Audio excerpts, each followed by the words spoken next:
Hi guys, welcome back to another football video. இந்த வீடியோவில் நம்ம எதை பற்றி பேச போகிறோம்னு பார்த்தீங்கன்னா Chennai NFC extend contract with corner shield. இது சென்னை என்எஃப்சிக்கு ஒரு நல்ல மூவா அப்படின்னு தான் பார்க்க போகிறோம். அதுக்கப்புறம் பார்த்தீங்கன்னா ஈகார் ஸ்டீமாக்க இந்தியன் டீம் ஹெட் கோச்லேருந்து சாக் பண்ணியிருக்காங்க.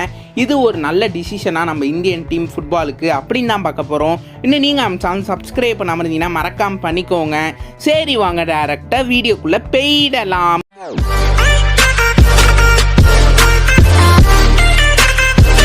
ஃபஸ்ட்டு பார்த்தீங்கன்னா Chennai NFC extended contract with Connor ஷீல்டுங்க. அடுத்த ஒரு வருஷத்துக்கு சென்னை என்எஃப்சி பார்த்தீங்கன்னா கார்னர் ஷீல்டோட கான்ட்ராக்டை எக்ஸ்டெண்ட் பண்ணியிருக்காங்க. இதை சென்னை என்எஃப்சி அஃபீஷியலாக எனக்கு அனௌன்ஸ் பண்ணிட்டாங்க.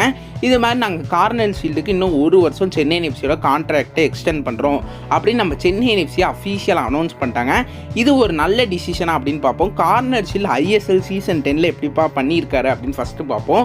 20 மேட்சஸ் ஐஎஸ்எல் சீசன் 10ல் சென்னை என்எஃப்சிக்கு ஆடிருக்காரு. அதில் 3 கோல் 2 அசிஸ்ட்டுங்க. அக்யூரேட் பாசஸ் பார்த்தீங்கன்னா 294ங்க. Short and target 4, successful dribble பார்த்தீங்கன்னா 9, டேக்கிள்ஸ் 1 பார்த்தீங்கன்னா 17ங்க. ஒரு டீசெண்டான ஐஎஸ்எல் சீசன் 10ன்னு சொல்லணும். ஏன்னா ஓரளவுக்கு நல்ல பெர்ஃபார்மன்ஸை கொடுத்துருக்காரு ஐஎஸ்எல் சீசன் 10ல். ஃபஸ்ட்டு இவரை நம்ம வந்து ஸ்ட்ரைக்கராக யூஸ் பண்ணோம், போக போக ஒரு சென்ட்ரல் மிட்ஃபீல்டில் யூஸ் பண்ணோம். அதுக்கப்புறம் கடைசியிலலாம் இவர் ஒரு டிஃபென்சிவ் மிட்ஃபீல்ட் பிளேயராகவே ஆட வச்சோம். அந்த நேரத்துலலாம் கார்னர் ஷீல்ட் நல்லா பண்ணார்னு சொல்லி தாங்க ஆகணும். கோல் அசிஸ்ட் வரலனாலுமே அவர்கிட்டருந்து பெருசாக சில நல்ல அட்டாக்கிங் ஷாட்ஸும் வந்து டிஃபென்ஸ்லேருந்து வந்து எடுத்தார்.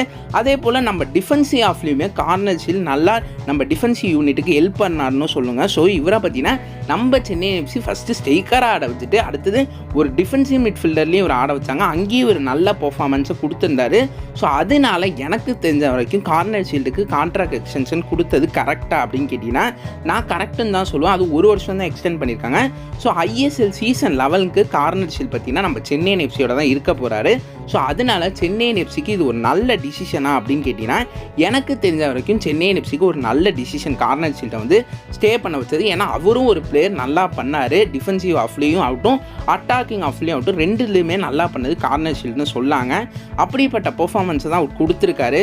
ஸோ அதனால் எனக்கு தெரிஞ்ச வரைக்கும் ஒரு மல்டி டைமென்ஷனல் பிளேயர், விங்கராகவும் ஆட வைக்கலாம், ஸ்ட்ரைக்கராகவும் ஆட வைக்கலாம், டிஃபென்சிவ் மிட்ஃபீல்டராகவும் ஆட வைக்கலாம். ஸோ அதனால் இந்த எபிலிட்டியும் இவர்கிட்ட இருக்கிறதுனால கார்னர் ஷீல்டுக்கு நம்ம சென்னை என்எஃப்சி கான்ட்ராக்ட் எக்ஸ்டென்ஷன் கொடுத்தது ஒரு நல்ல மூவ்னு நான் சொல்லுவேன். நீங்கள் மறக்காமல் கீழே கமெண்ட் பண்ணுங்கள். கார்னர் ஷீல்டுக்கு கான்ட்ராக்ட் எக்ஸ்டென்ஷன் கொடுத்தது கரெக்டு தானா அப்படி நீங்கள் மறக்காமல் கீழே கமெண்ட் பண்ணுங்கள். இப்போ பார்த்தீங்கன்னா நம்ம வந்து அடுத்த அப்டேட் போயிடலாமே. அடுத்த அப்டேட் என்னப்பா அப்படின்னு கேட்டிங்கன்னா ஈகார் ஸ்டீமாக்க இந்தியன் டீம் ஹெட் கோச்லேருந்து சாக் பண்ணிட்டாங்க. ஏஐஎஃப்எஃப் அஃபீஷியலாக அனௌன்ஸும் பண்ணிட்டாங்க. இதை பற்றி இப்போ ஒரு வாய் தகராறு பேச்சாக போயிட்டுருக்கு ஈகார் ஸ்டீமாக்கும் ஏஐஎஃப்எஃப்க்கும். ஈகார் ஸ்டீமாக்கு ஒன்று சொல்ல அதுக்கு ஏஐஎஃப்எஃப் வந்து பார்த்திங்கன்னா நாங்கள் 48 ஹவர்ஸில் நாங்கள் ஒரு ஸ்டேட்மெண்ட் விட்றோம் அப்படின்னு சொல்லியிருக்காங்க. ஸோ அந்த ஸ்டேட்மெண்ட்டுக்கு வெயிட் பண்ணுவோங்க. ஸோ ஈகார் ஸ்டீமாக்க சாக் பண்ணது கரெக்டு தானா அப்படின்னு கேட்டிங்கன்னா எனக்கு தெரிஞ்ச வரைக்கும் அவரை சாக் பண்ணது கரெக்டு தான். அவரோட பெர்ஃபார்மன்ஸ் பார்ப்போமே. இந்தியன் டீம் ஹெட் கோச்சாக இருந்தப்போ அவரோட பெர்ஃபார்மன்ஸ் எப்படி இருந்துச்சு பார்ப்போமே. 53 மேட்சஸ் இந்தியன் டீமுக்கு கோச் பண்ணியிருக்காரு. அதில் வின் பண்ணது 19 மேட்ச்சு, ட்ரா பண்ணது 14 மேட்ச்சு, டிஃபீட் மட்டும் பாருங்கள் 20 மேட்சஸ் இந்தியன் டீம் தோற்றுருக்காங்க அவர் ஹெட் கோச்சாக இருந்தப்போ. எனக்கு தெரிஞ்ச வரைக்கும் அவரோட பெர்ஃபார்மன்ஸ் சொல்கிற அளவுக்கு இல்லைன்னு தாங்க சொல்லுவேன். பெருசாக அவர் வந்து இந்தியன் டீமுக்கு எந்த வேல்யூபிளான அடிஷனையும் கொண்டு வரல. பெருசாக இந்தியன் டீம் அவரோட கோச்சிங் ஸ்டண்ட்டில் பெருசாக பண்ணவும் இல்லை. ஸோ அதனால் எனக்கு தெரிஞ்ச வரைக்கும் நம்ம FIFA qualifiers, world cup qualifiers round 2ல் தான் இருந்தோம். 3க்கு குவாலிஃபை ஆக முடியல. சில ரெஃப்ரி டிசிஷன்ஸ்னு சொல்லலாம். பட் எனக்கு தெரிஞ்ச வரைக்கும் ஈகார் ஸ்டீமாக கோச் பண்ண விதம் இந்தியன் டீமுக்கு செட் ஆகலன்னு தான் சொல்லி ஆகணும். அவரை வந்து நம்ம கோச்சாக நீடிக்கக்கூடாதுன்னு எல்லாருமே சொன்னோம். அப்படியும் ஏஐஎஃப்எஃபோட டெக்னிக்கல் கமிட்டி இதை ரெக்கமெண்ட் பண்ணாங்க. அதே போல் ஈகார் ஸ்டீமாக்க இந்தியன் டீம் ஹெட் கோச்லேருந்து சாக் பண்ணிட்டாங்க. எனக்கு தெரிஞ்ச வரைக்கும் இது ஒரு கரெக்டான டிசிஷன்னு நான் சொல்லுவேன்.